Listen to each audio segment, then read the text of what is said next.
Ya, Nelson, buenos días. ¿Sí me escuchan? Totalmente, fuerte y claro, Tamara, gracias por estar con nosotros, adelantándonos un poquito porque como empezamos con esto del feriado, entonces se nos iba a complicar, pero es bueno no perder el hilo de las cosas y ahora con todo lo que está pasando, mucho más. Cuéntanos un poco tu percepción, lo que ves, lo que has visto y también la reacción del gobierno ante esta situación. ¿Le creemos? ¿No le creemos? ¿Nos inspira seguridad? Cuéntanos un poco. Bueno, primero, buenos días, Nelson, con toda la audiencia, con las pillulinas y los pillulines. Es un día, bueno, estamos también celebrando el 2 de noviembre, el Día de los Santos Difuntos o de los Difuntos, y toda mi solidaridad a todas las personas que este año están recordando a sus seres queridos, a sus seres amados. También mi solidaridad con las víctimas de esta violencia que está viviendo el país.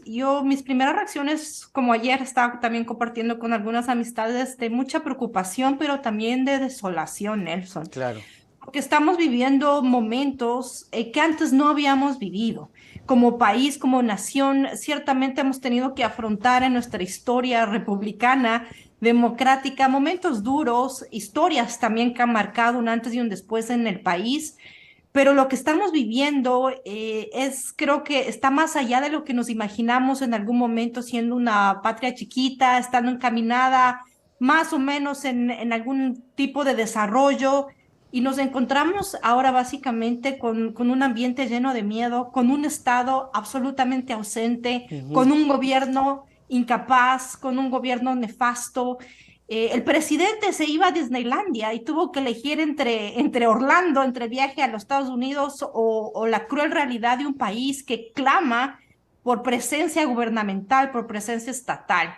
Y sí, desolada, muy preocupada, también un poco angustiada, veía también que amistades piensan todavía seguir viajando, seguir disfrutando de este feriado, seguir conmemorando y honrando a las personas amadas que ya no están en esta vida terrenal, pero sí creo yo que tenemos que pensar un poquito cuál es nuestro aporte desde la ciudadanía, dentro y fuera del país. ¿Y cómo estamos reaccionando frente a esta, yo no sé si llamar, yo diría una puesta en escena del gobierno? ¿Ya? Yo no creo que es una acción directa, una puesta en escena clara con estas fotos, con estas imágenes que nos están tratando de convencer que el gobierno y el presidente está actuando. Yo no quiero desmerecer al señor presidente porque no es mi forma de confrontar. Es un hombre que está con problemas un poco de salud.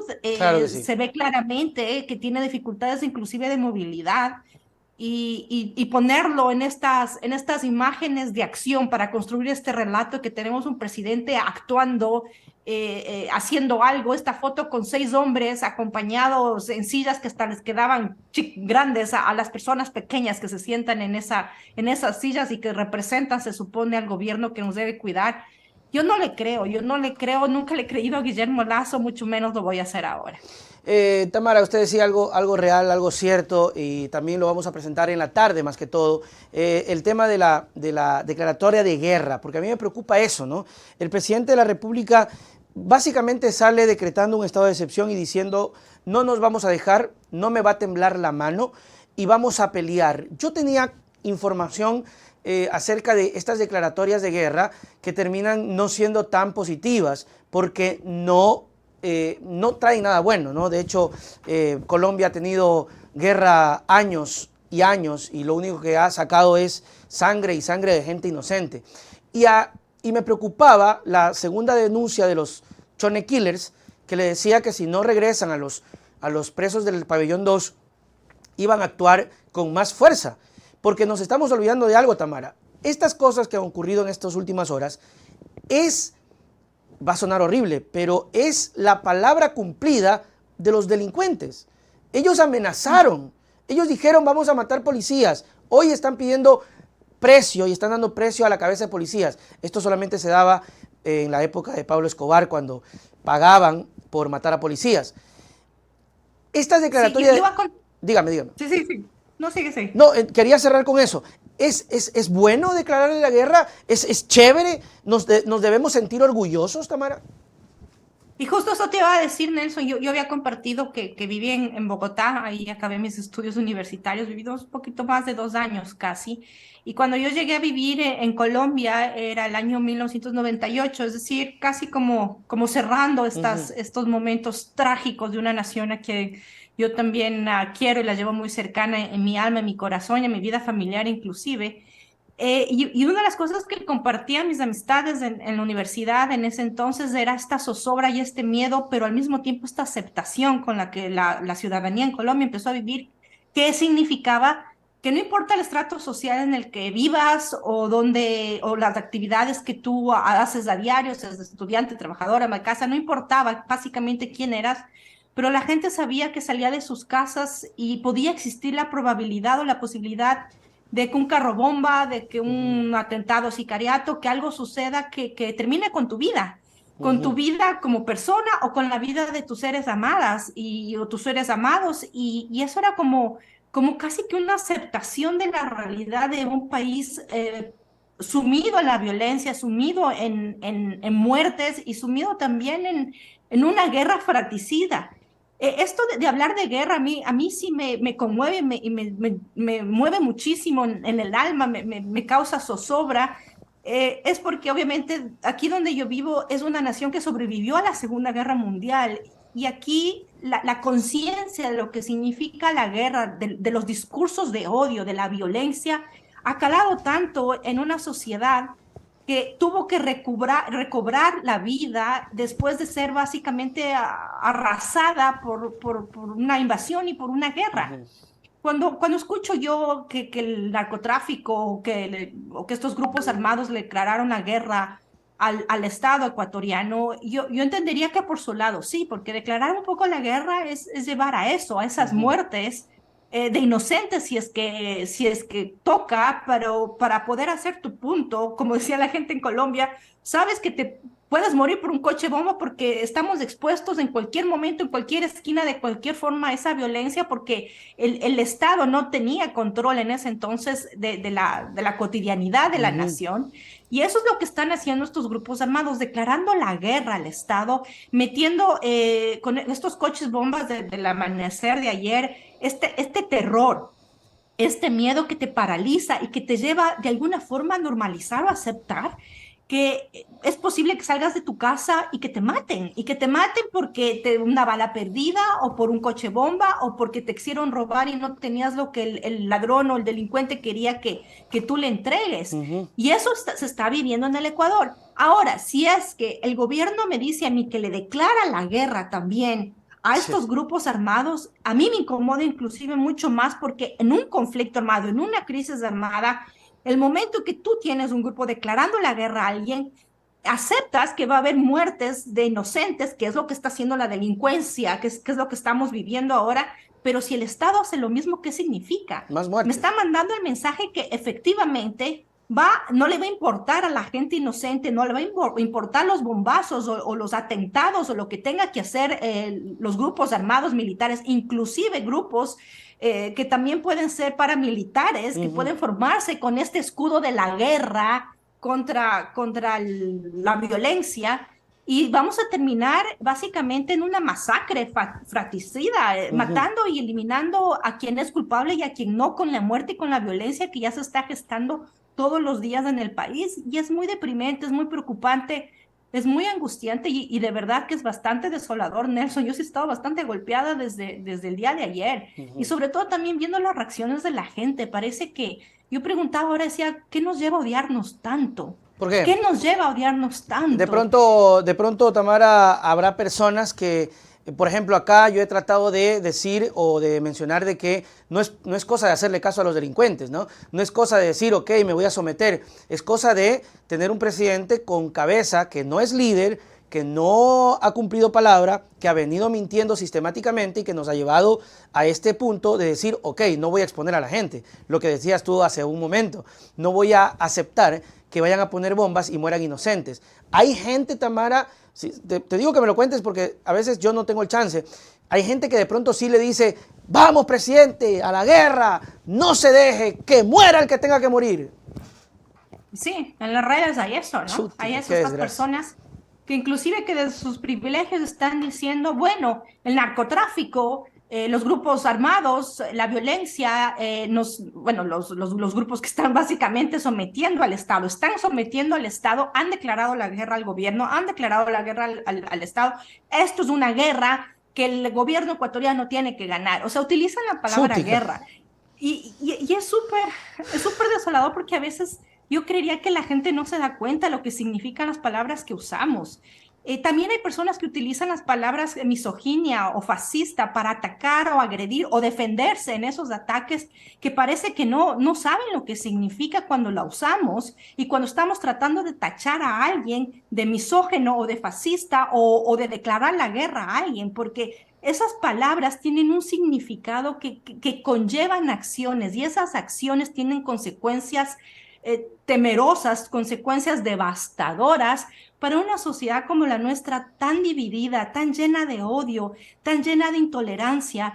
No comprendemos, y yo veo los dos lados, no comprendemos que tenemos un solo país, es que no hay dos o tres o cuatro, hay un solo país, una sola nación, y que absolutamente todas las personas queremos vivir dentro de un país que nos garantice salud, educación, seguridad, oportunidades laborables y también derechos laborales con eso, que podamos tener momentos de distracción, momentos culturales, que podemos acceder a oportunidades de desarrollo emocional, intelectual, de atención médica, de atención a la salud mental. O sea, todas las personas, yo creo que muy pocas serían las que no queremos eso para nosotras mismas, para nosotros mismos y para nuestra gente, pero también para todo el pueblo. Y cuando tienes un gobierno que la plena, Nelson, le importaba más al señor presidente irse a Orlando a De hecho, descansar lo avisó. no se merezca descansar. Atención, o sea, el presidente, como cualquier otra persona, tienen el derecho a unas vacaciones, a descansar, a recuperarse, a pasar tiempo con su familia, pero lo haces dependiendo de la responsabilidad que tú tienes Eso sí. y permitiéndote hacerlo. Pero él es el jefe de un Estado que ahorita en estos días se encuentra absolutamente sumergido en una violencia atroz, en la muerte diaria. Yo todavía no comprendo, me espeluzno cuando veo estas imágenes de gente acribillada, ensangrentada, muriéndose o ya muerta, y tú tienes a la gente rodeando, mirando un cadáver, una persona que fue una vida, una persona que tiene familiares siendo filmada desangrándose y teniendo inclusive infancia que accede a esos videos, que accede cuando camina a la calle, decirlo otra vez, caminas en la calle, tienes niñas y niños que ven a las personas muertas y ya empezamos a normalizar lo que no es normal. No es normal tener muertos todos los días en la calle desangrándose, sea policía o sea criminal. O No sea, es cualquier normal. persona. Tamara, tú decías algo interesante y es cierto. Ahí nomás se puede ver la indolencia del gobierno y por qué no le creemos. No queremos desestabilizarlo por si acaso, porque Zapata ya salió a decir que es culpa de la prensa. Todos están buscando culpables. Lazo que es culpa de Correa, etcétera, etcétera. No se trata de eso, pero hay una cosa muy clara, Tamara. El presidente de la República dejó ya el comunicado de salida para Orlando en la Asamblea Nacional. El presidente de la República envió el oficio diciéndole que hoy se iba de viaje de vacaciones por feriado. Es decir, para Guillermo Lazo, la crisis de inseguridad recién empezó ayer o antes de ayer, porque el señor se iba a ir. Antes de lo que ocurre de estos ataques sistemáticos, para Lazo no pasaba nada. Eso es lo que a nosotros nos tiene mal, porque el presidente no cae en conciencia que esto viene poco a poco de escalada en escalada. Tamara, la muerte de Verónica Songor empieza ahí, cuando ya la matan. Así están matando. Mataron a los 5 policías en los UPC, mataron a los policías sentados en los carros haciendo guardia, los acribillaron, no estaban haciendo nada. Y el presidente de la República no tiene conciencia. Es una irresponsabilidad. A ver, el gobierno del Ecuador de Guillermo Lazo son personas absolutamente irresponsables, con nombre y apellido, porque son personas que no están siendo conscientes del rol histórico importante que tienen de dirigir una nación. A ver, hablábamos de Andrés Seminario la semana pasada. A mí no me importa, Andrés, que me pongas todas las fotos, imágenes del presidente en acción, que hasta parece copy-paste de Correa, por favor. El presidente tras del escritorio, el presidente en el helicóptero, el presidente con todas estas imágenes. Ahora acabo de ver los policías, los militares ahí, o sea, fotos, imágenes artísticas. A mí no me importa cuando sé que si mi mamá sale a la calle o si mi familia sale a la calle, tiene el riesgo de ser asaltada o asesinada porque de pronto, por mala suerte, pasa, no sé, en una esquina de una ciudad que está, qué sé yo, en este feriado en Esmeraldas. No quiero decir eso a nadie, con todo el conflicto que existe en Esmeraldas, la gente Así que es. va a disfrutar de la costa, o sea, disfrutar de tu patria, de tu tierra, de tu mar, y por mala suerte caes en un atentado y terminan con tu vida.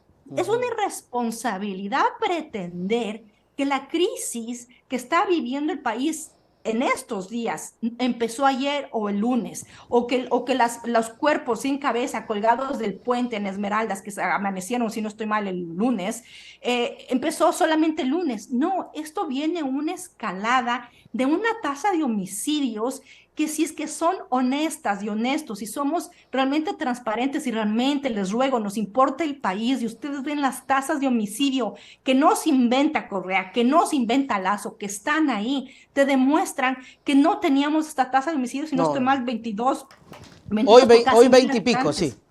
Sí, 22, creo que vi ayer. No teníamos esta tasa hace 8 años. Mm. Al contrario, estábamos a la baja.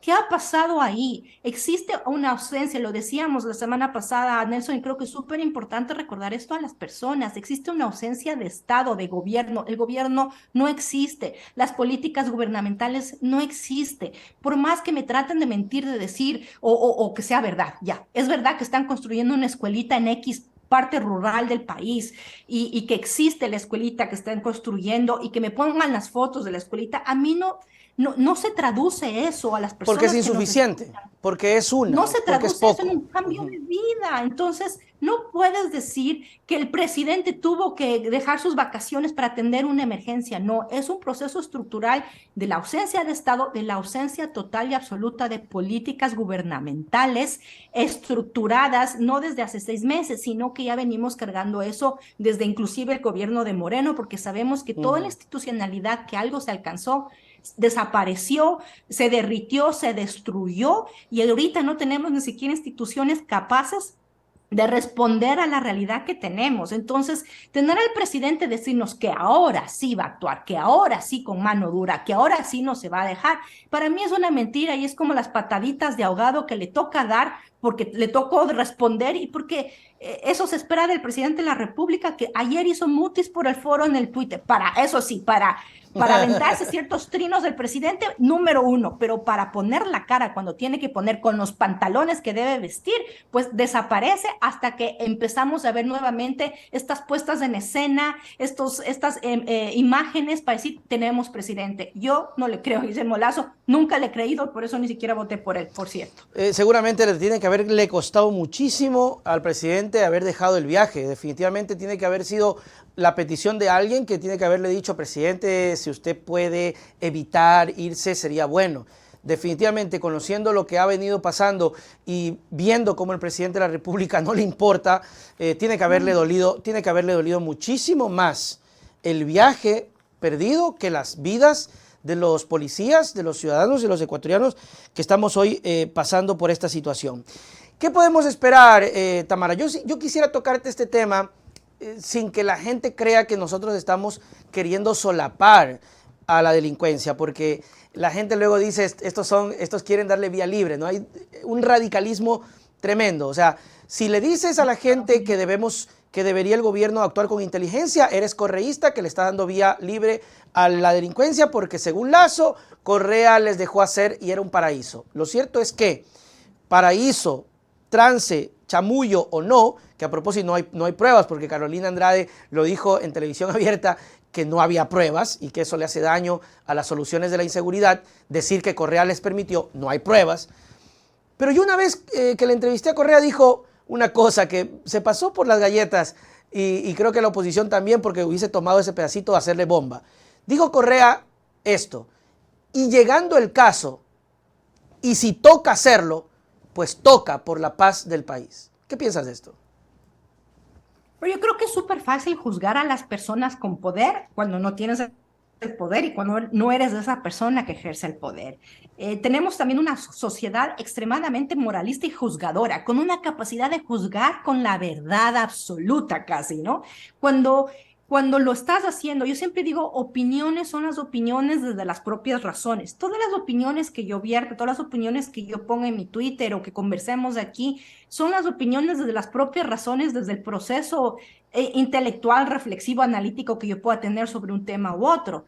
Pero lanzarnos a juzgar a un presidente sobre lo que puede o no puede hacer, lo que tiene o que no tiene que hacer, es muy fácil. De hecho, creo yo, y estoy convencida que la ciudadanía es la que tiene que decirle al presidente lo que necesita y lo que requiere. Y usualmente es esto: seguridad, educación, infraestructura, derechos garantizados, ¿ya? Pero cuando tienes una crisis o cuando tienes que tomar una decisión, no comprendes las dinámicas políticas, no comprendes lo que es el poder político, nunca has estado en un poder político, no sabes lo que es el servicio público, no tienes los elementos contextuales que te permitan comprender, informarte, saber y conocer lo que está ahí, lo que un presidente tiene, las decisiones que un presidente tiene que tomar, inclusive información clasificada, ¿no? O sea, los presidentes tienen también su equipo ojalá de inteligencia, pero con no la hay. información clasificada. No la Bueno, hay. no la hay. Sí, no, O sea, Tamara, no la hay porque si no, nunca hubiese mandado el oficio para irse de viaje. seguramente sí, o quién sabe. O quién O sea, yo sabe. creo que O quién sabe, y le dijeron el informe, váyase, presidente, váyase, váyase. váyase nomás, y mucha gente decía que se vaya y de paso se quede. Por cierto, Tamara, antes que continuemos, sí, Correa utilizó la ironía, porque la gente me está corrigiendo. Sí, Correa utilizó la ironía, pero usted sabe que la ironía y la sátira siempre esconde la verdad o la realidad. Y él decía, en caso de cosas extremas, toca. O sea, o dos cosas, o lo extremo de Bukele o lo extremo de la negociación. Y claro, ¿cuándo negocias y por qué negocias? A ver, todas estas películas de Hollywood que vemos donde siempre el Estado jamás negocia con terroristas, pero eso podemos decir. Y el rato que ves todo el desarrollo de la acción y las decisiones que tienes que tomar, y a lo mejor te das cuenta que hasta el Estado es el terrorista, Claro. ni siquiera los criminales, sino un Estado terrorista, un Estado infiltrado por intereses que no son los de la ciudadanía, que no son a quien tiene que responder, que es la garantía de derechos. A ver, yo escuchaba ahora esta mañana en los programas digitales un panel sobre la seguridad y sobre las cárceles y toda esta realidad y cuál es la panacea casi para solucionar la crisis carcelaria. Okay. Yo siempre he dicho y me mantengo, la crisis carcelaria en Ecuador es una crisis humanitaria, porque detrás de esta crisis carcelaria de violencia, de disputas de bandos, de territorios, inclusive de poder de circulación de narcotráfico, porque Ecuador, recordamos, no somos un país productor, somos un país de tránsito. Entonces ahí se están disputando territorios para poder seguir enviando las drogas tanto a Europa como a Estados Unidos. Y creo yo, es mi sospecha, nadie me lo ha dicho, simplemente es como mi conclusión de ver todas estas armas que tienen las personas privadas de libertad en las cárceles. A mí me da la impresión que tenemos también un negociado y un tráfico de armas que puede ser inclusive más grande que el tráfico de estupefacientes. No Sí, sé, es claro. mi ignorancia hablando. Pero municiones tremendas, sí. Me impresiona de dónde vienen esas armas, cómo entran al país esas armas, cómo se sostienen esas armas, cómo llegan a las cárceles. Entonces, se habla del proceso de rehabilitación, pero no se habla de un sistema estatal gubernamental que evite que las personas terminen presas. No hablamos de los sistemas estructurales, las políticas públicas que tienen que existir, tienen que implementarse para evitar que la juventud, la niñez, la infancia terminen en manos de pandillas. Y claro, si el gobierno se sienta a negociar, se sienta a negociar usualmente cuando estás debatiendo políticas, en la asamblea se negocian votos, también se compran o se venden conciencias, de eso ya depende de cada persona, pero tienes la responsabilidad cuando ejerces un poder, de poder, valga la redundancia, ejerces el poder para poder ejecutar políticas que permita el bienestar a la ciudadanía a la que sirves, a la que te debes, pero muchas veces esas decisiones no son para beneficiar a las grandes mayorías o a la ciudadanía, es para beneficiar a los círculos que te mantienen al poder, es para beneficiarte a ti mismo como, yo no sé, para poder mantener tu estatus económico o inclusive para poder defender los intereses de las personas que te llevaron a ese poder. O realmente tienes que saber negociar de cierta forma, inclusive responsable. Y si tú como Estado y como gobierno pones presencia, implementas políticas, es posible que las cárceles no empiecen a llenarse por delincuentes que están robando celulares para después venderlos, para después tener un poco de efectivo para poder comprar una comida, porque a lo mejor eso es lo que sucede. O no tienes a las mafias reclutando en la infancia, porque que la es igual, infancia sí. está educada, tiene acceso a actividades extracurriculares, tiene acceso a deporte garantizado, o sea, tienes una presencia real de un gobierno, de un Estado ahí garantizando derechos. A ver, aquí donde yo vivo, hay cárceles que se cerraron porque no había ya gente presa. O sea, aquí las cárceles se han cerrado. Los espacios de cárceles donde había la gente presa ya pues no hay Para que tanta la gente gente presa, no hay la entienda, demanda ¿dónde vive esta Tamara? En Holanda, ¿no? en Países Bajos, en Holanda, sí. Entonces, es histórico. Aquí se cerraron cárceles porque ya no había gente presa. Pero, ¿qué está detrás de esa realidad? Otra vez, equidad en derechos. Eso, yo digo, somos un país socialista, aunque eso les arda a muchas personas, porque aquí el que más tiene, más paga. Aquí la clase media es la mayoría. Aquí la persona con más riqueza es la que más impuestos paga para subvencionar al que menos riqueza tiene. Entonces, tienes un estado de redistribución, de presencia gubernamental, de políticas estatales que te garantizan los derechos humanos. Entonces, es obvio que las cárceles van a dejar de existir, o las que hay son pequeñas y son estructuradas para una rehabilitación que sea posible a las personas que cometan un crimen, que paguen su culpa, porque el Estado está presente fuera, dentro y post cárcel. En el Ecuador no existe ni siquiera una política estatal para garantizar que exista paracetamol o equipos en los hospitales. Entonces, ¿de qué estamos hablando? Totalmente de acuerdo. El abandono es la clave y esto solamente, si no se corrige de fondo, va a destallar mucho más grande. Tamara O ya está Hidrobo, estallando. muchísimas gracias, Tamara, por siempre estar con nosotros. Es un gusto poder compartir contigo tus palabras para despedirnos.